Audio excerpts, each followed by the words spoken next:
sometimes I kind of doubt it. When I was 8 years old, I went forward at the Clay Village Baptist Church in Shelby County.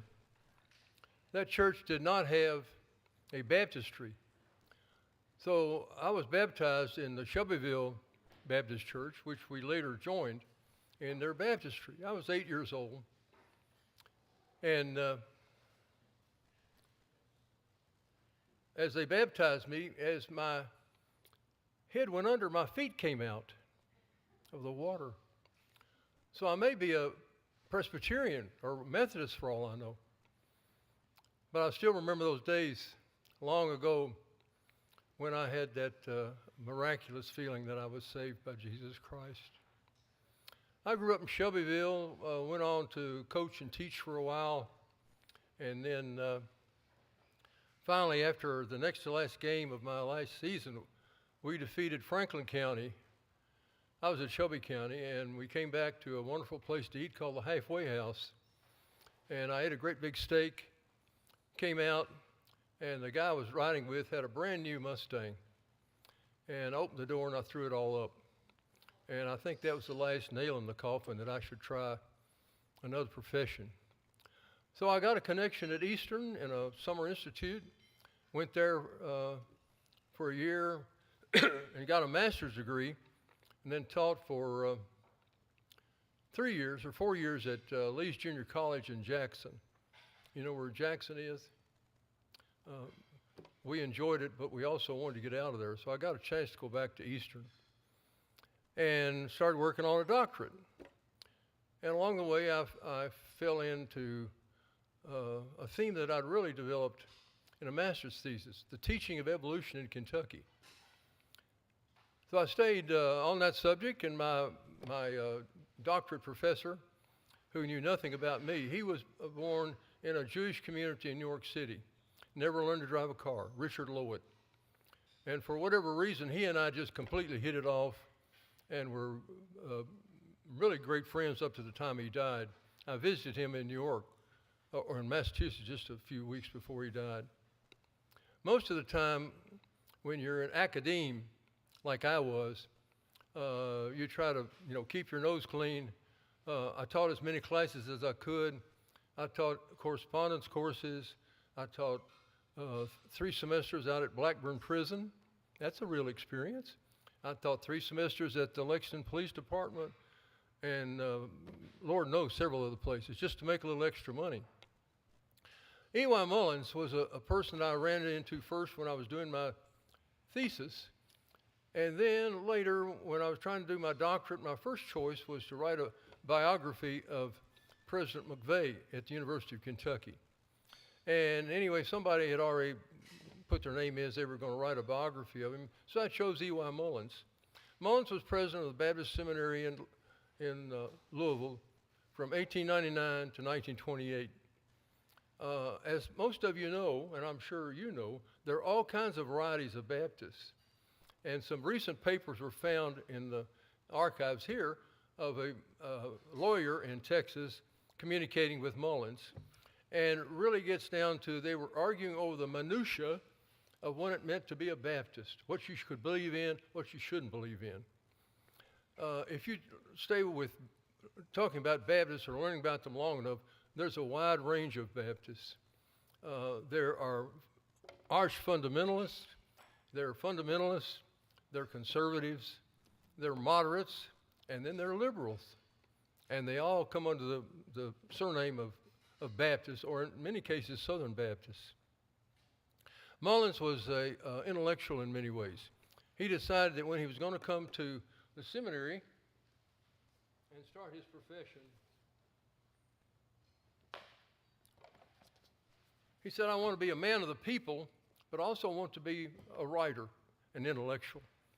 And for many years, he did exactly that. He worked to write theological books. As a matter of fact, I think I've still got it. There's a journal called Baptist History and Heritage. And by the way, later on in May, I'm going to read a paper or give a talk about Mullins at a meeting of this group in Waco, Texas. So Mullins wrote a very influential book called The Axioms of Religion. And many people outside the Baptist faith in other places, particularly around the University of Chicago, became interested in his writing. And there's some indication that if he had left the Baptist seminary in Louisville, he would have gone to some other seminary in the northern United States, probably at the University of Chicago, where he had some connections. Well, the big issue that came up in my work, which came out in my dissertation, was the theory of evolution. And if you look on the page, I don't know which issue you've got, but look at the front page, the inner page of that one, and you see what kind of ad. What's the ad for? The Creation Museum. In that same issue, I also wrote my article about the theory of evolution and conflict in Kentucky. I don't know if they've canceled their connection with the magazine or not, but probably not. It is a great drawing card, and now has a zoo that you can follow. It boggles the mind to think of an ark big enough to contain all the life forms in the world at that time. But maybe somebody can figure it out with a brain bigger than mine. The theory of evolution came up in Kentucky in 1922 in the state legislature, and a representative from Breathitt County entered a bill that would have outlawed the teaching of evolution in the Kentucky public schools. Mullins became involved, not because he was especially a great lover of evolution, but because he believed in the freedom of education. How many educators do we have in here? Several. And I'm assuming all of you have been to school at one time or another. You may or may not have studied the theory of evolution. Mullins, along with Frank McVeigh at the University of Kentucky, excuse me, and other people became involved in opposing that legislation. They spoke before the legislature. And remember, this is in 1922. Kentucky was the first state where anti-evolutionists tried to pass a law. 3 years later, there is a law passed in what state? Tennessee. And that state, the Governor Austin Peay, signed the bill, and later that year, John Thomas Scopes was charged with teaching the theory of evolution. Scopes was from Paducah, and in 1923 a trial was held, and he was found guilty on a minor charge. His sister, Lila Scopes, taught biology in the Paducah school system, and she was summarily dismissed from her position. So I got interested in not only Mullins and his ideas and his concepts, but what he wrote about. And people still read Mullins, as testified in this book. These are all by theologians. I am not a theologian. I didn't look at some of the things that they look at in theology. But I was concerned about how this influenced politics, how it influenced the state of Kentucky. This group wrote about, and our preacher will, and others will recognize this. I'll have to get my glasses on. By the way, I've had a bad cough, which my mother would have said was epizootic. Any of you grow up on a farm? Anything that happened to farm animals, they said it was caused of epizootic. So I think I had epizootic there for a short while. But here's what these theologians wrote about. I had a little article. And then the Baptist ecclesiology of E.Y. Mullins, the inner testimony of the Spirit, locating the center of E.Y. Mullins' theology, E.Y. Mullins on confessions of faith, E.Y. Mullins on religious liberty. So theologians have been, and these are all Baptists, have been enthralled by Mullins for a long period of time. Mullins lived until 1928. In 1928, he opposed the election of Al Smith, who was a prohibition or was an anti-prohibition, and a few weeks later he died. Mullins and his wife had some tragedies. After they had moved up north, they had two sons, and those sons later both died up in Maryland. Mullins is an interesting figure, and if you start reading excuse me, a lot of the things that he said and did, I think you'd be enthralled by his individuality. He was a great writer, and people still read him today in theology classes, of course, mostly at Baptist schools. But I thought he was a wonderful person to study. So I did a dissertation on him under the direction of a New York City Jew who became one of my best friends and who questioned me all along the way about what does this man believe, what's he involved in, why does he do this? And that was wonderful because he kept checking me all the way through this. So I turned it into a dissertation, and those of you that have been in academia know that you have to kind of follow the steps along the way. Part of it is writing a dissertation.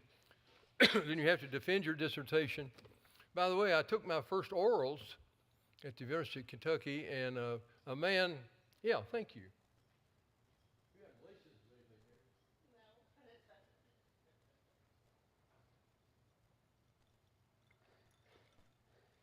And, whoops, I don't know where to put it. Anyway, there were always somebody that brought up some idea to challenge Mullins. And you read about these today, they seem rather humorous sometimes.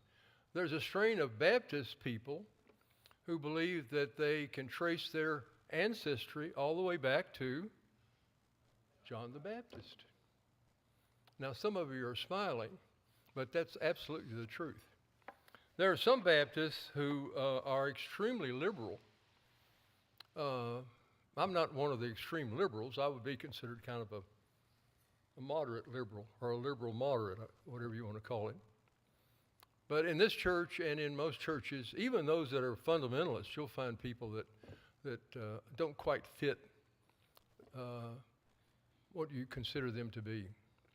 Mullins was very active in religious life. He wrote books. He was fun to do research on. The first time I did research on him at the University of Baptist Seminary in Louisville, they had not even cataloged his papers. Later, when I did my dissertation, the papers had been better cataloged.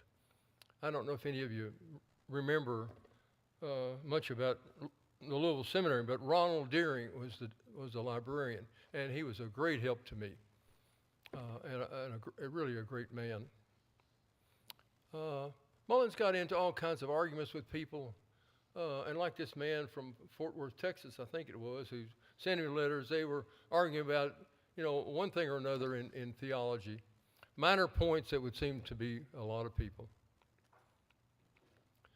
I'm open for questions.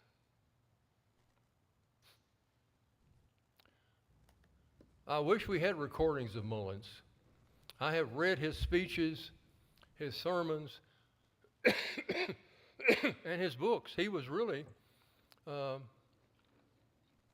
quite a writer, and I'm sure he would have overawed you. He was rather tall, sported a beard, right out of the Edwardian area, and spoke everywhere people would invite him.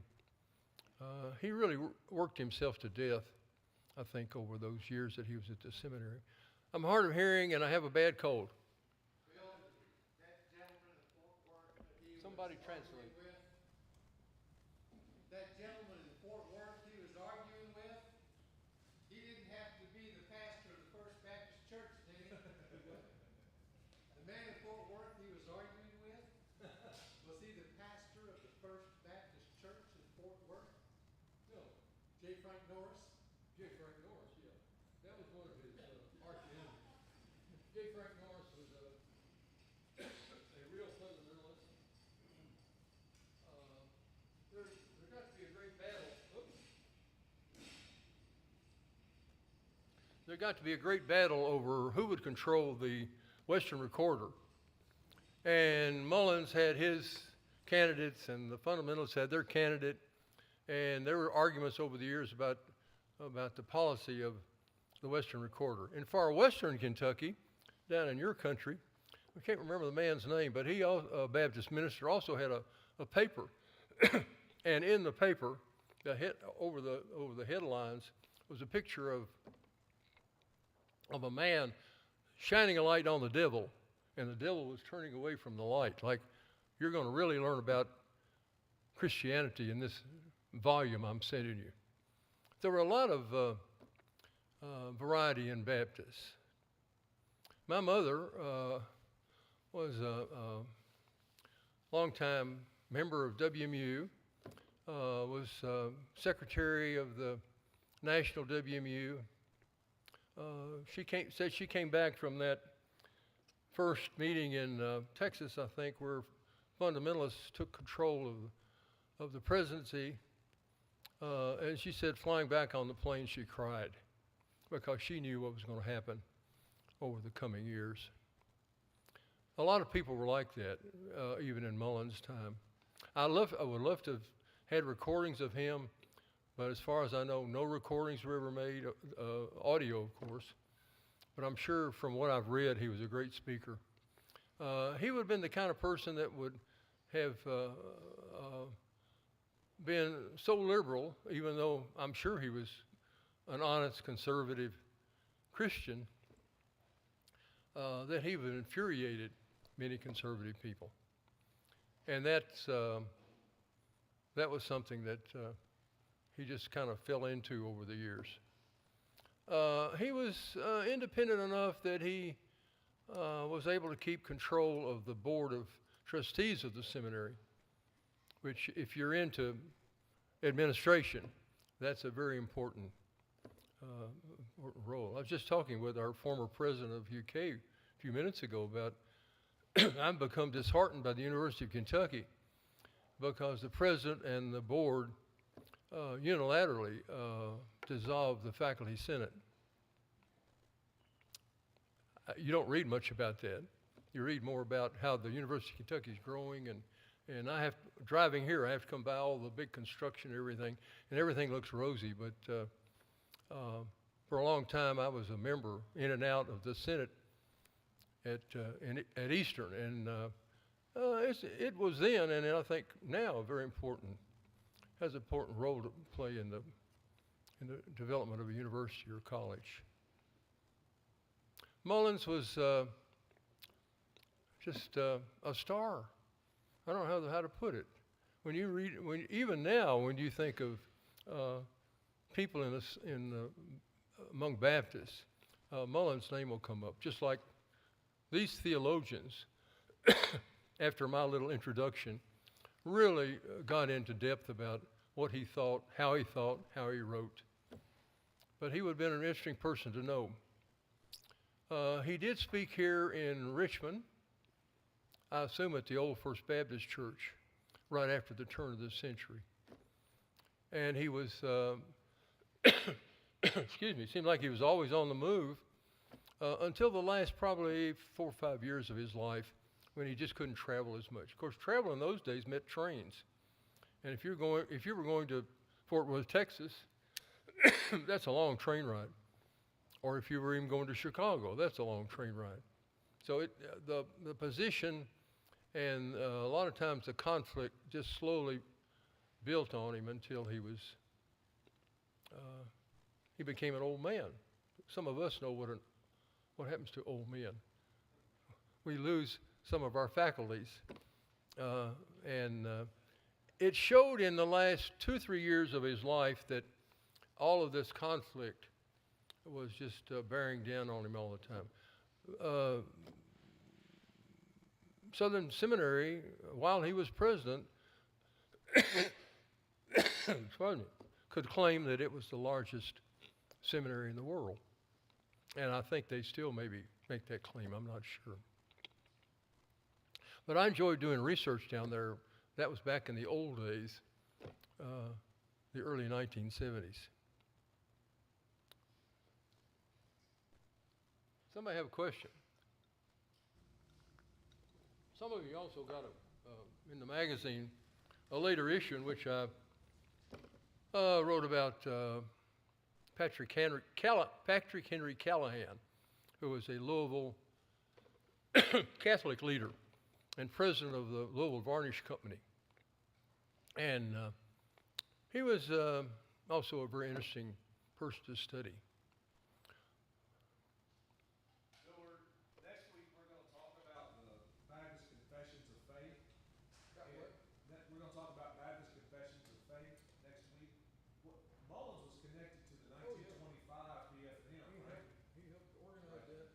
You might want to go back to the microphone so they can hear you. What's that? Go back to the microphone.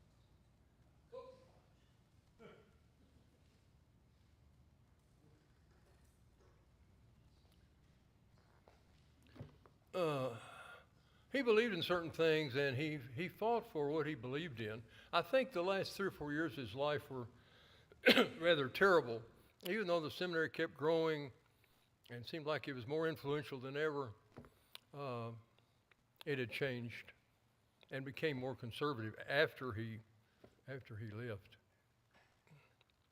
My son was in one of the last classes to graduate, or was in maybe the last class at Southern Seminary before it elected a conservative president, whom I assume is still president. And in my dotage, I can't remember his name. Al Mohler. Yeah, Al Mohler.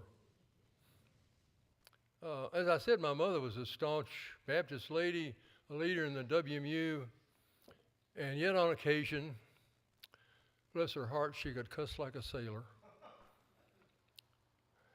And I really mean that. And so I grew up, with that kind of that influence on me. I try not to cuss like a sailor, but even sometimes I do. If you want to read more about Mullins, read that article, or you can find him online, of course. And that's pretty well written. I don't know who wrote it. Nobody that I know right offhand. But he still studied and considered one of the real highlights of Baptist theology.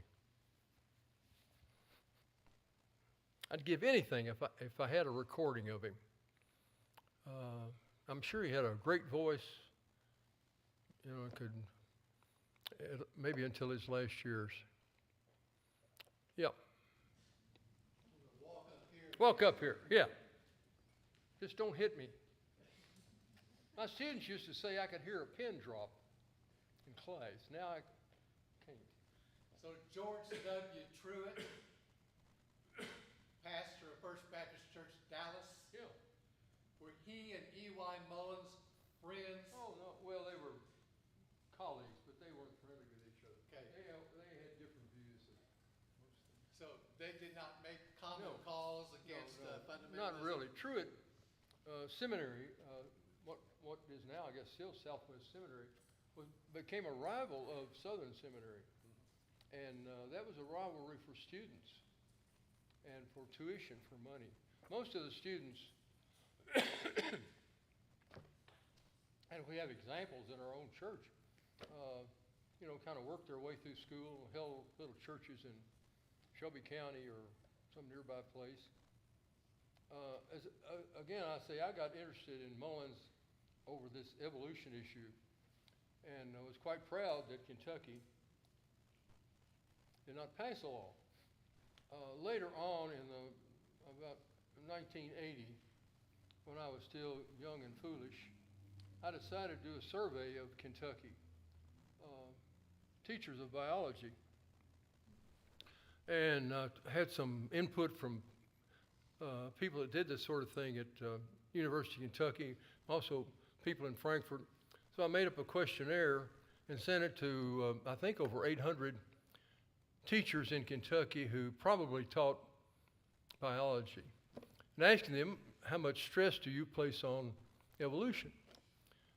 Well, I got back what was considered by statisticians, I got back over 50% replies. And basically what came out was they moderately taught the theory of evolution. They used the chapter in the textbook, which I can't remember the textbook now. And I got some interesting replies. On one end, one person said, "I never teach evolution." On the other end, another person would say, "I always teach evolution and never leave that out." So I decided to test my study.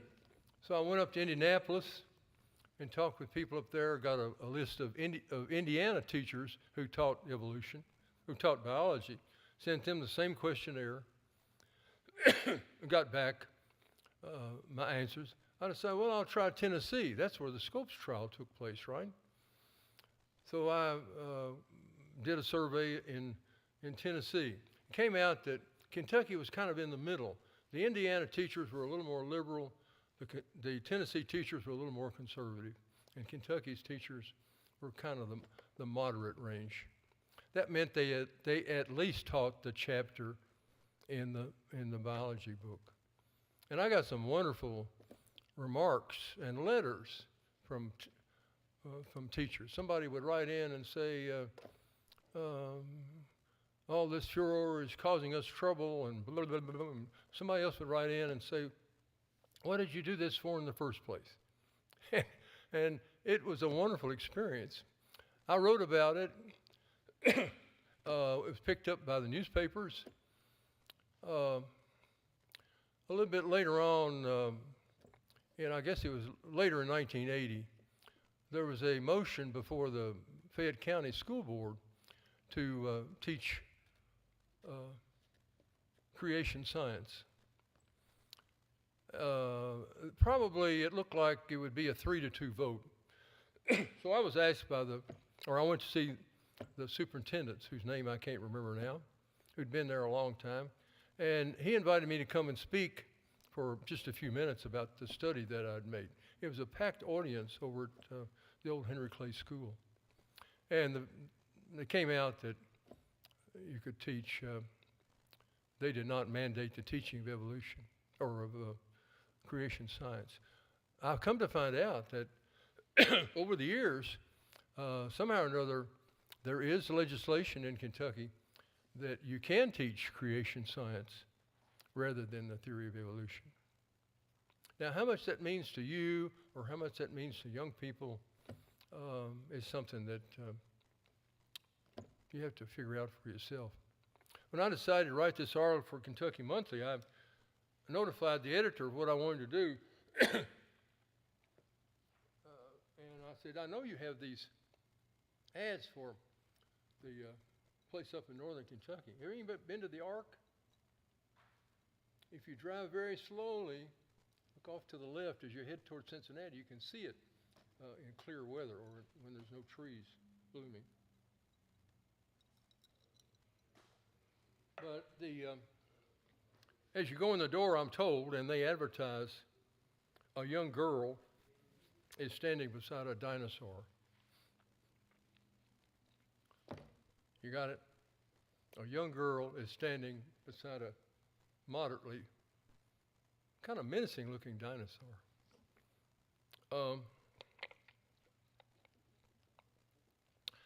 Over the years, I talked to people about this, or earlier when I wrote about it, I came up, or I corresponded with people who were creationists. And of course, we didn't agree on much. But I don't know what your view is, whether you believe in creation science or evolution or something in between. I think many times we think that one side or the other is completely correct.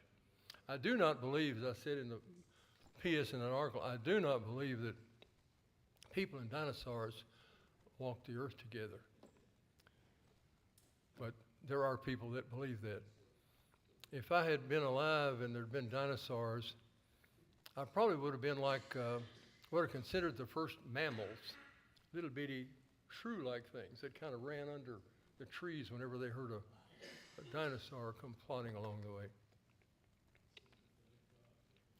Anybody have another question?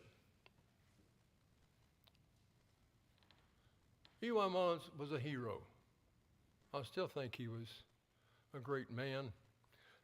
And I'm going to Waco later this month, later in May, to talk about Mullins. And anyway, there's not much I can say except that he was a real theologian among Baptists. How many of you have read very deeply in theology? I assume some of you preachers have. But most Baptists get all of their theology from the pulpit or from reading matter. And it all depends on what your reading matter is as to what your beliefs become. So anyway, he was one of my heroes. I have a lot of heroes, my mother among them. And she was always kind of an inspiration. I think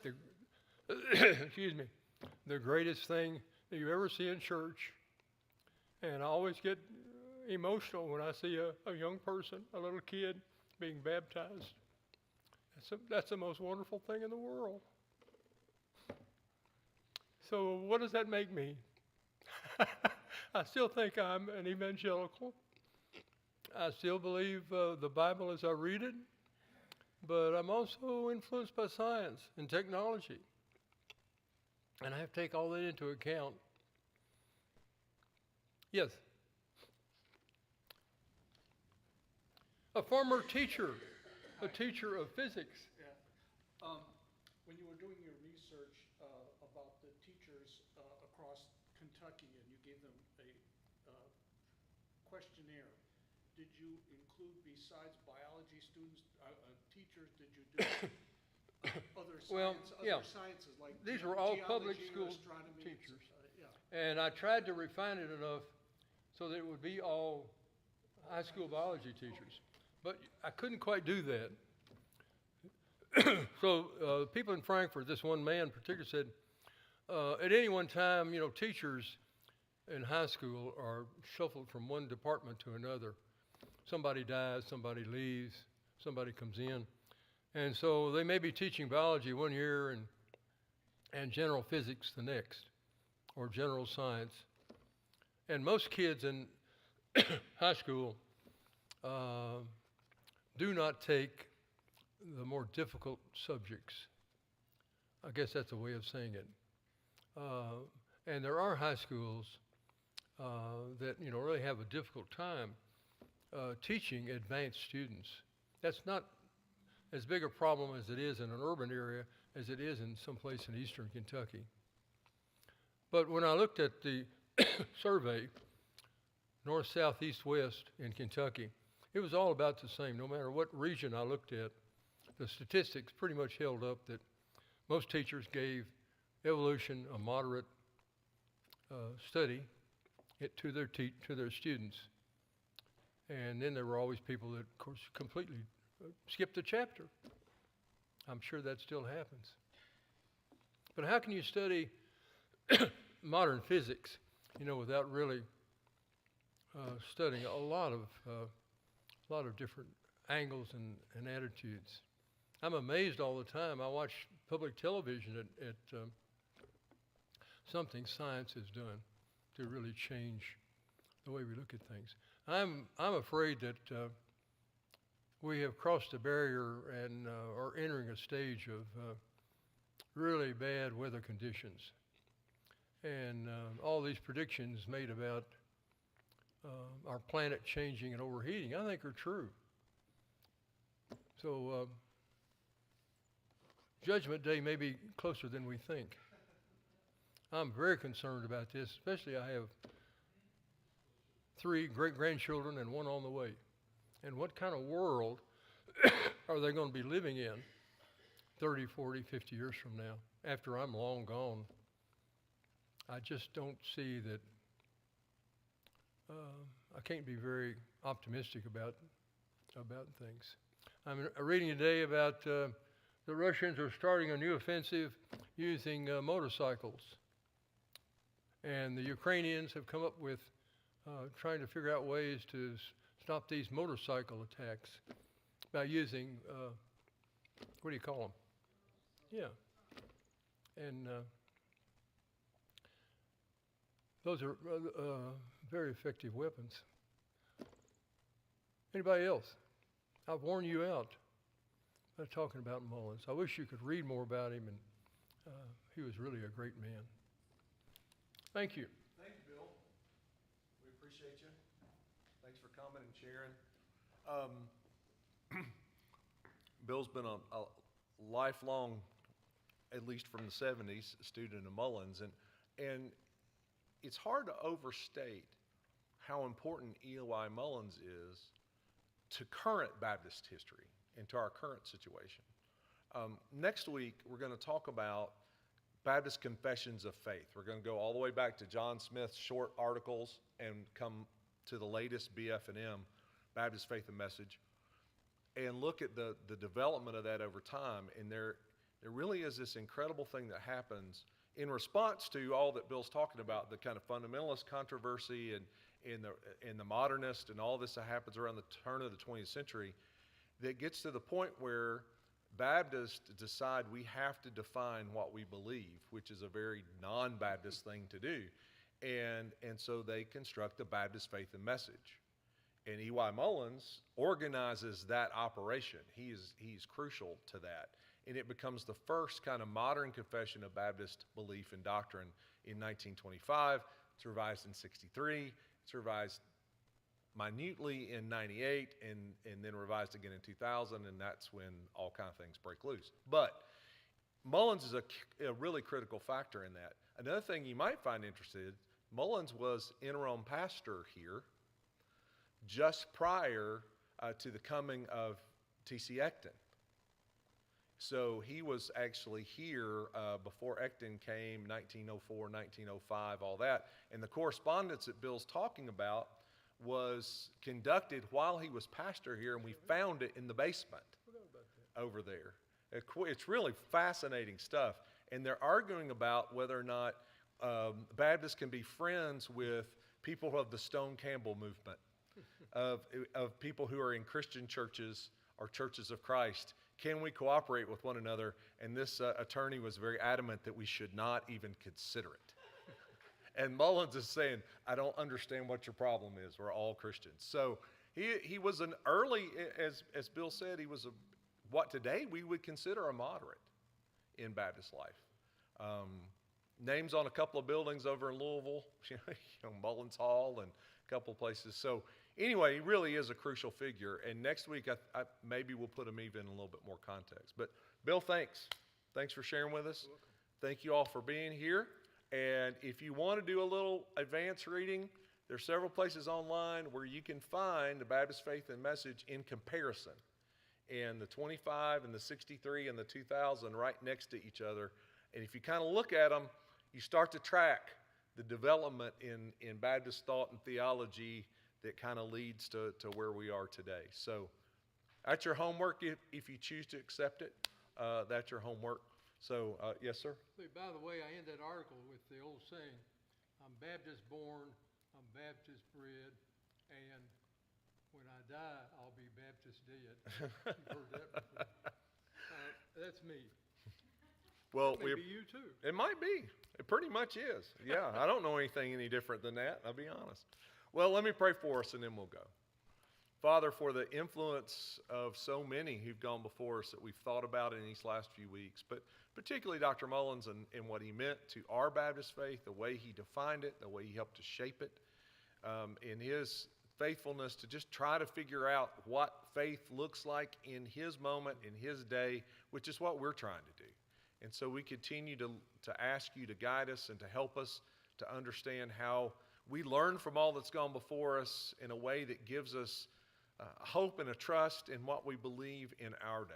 So go with us now and take care of us as your love for us would compel. For it's in Christ's name we pray. Amen.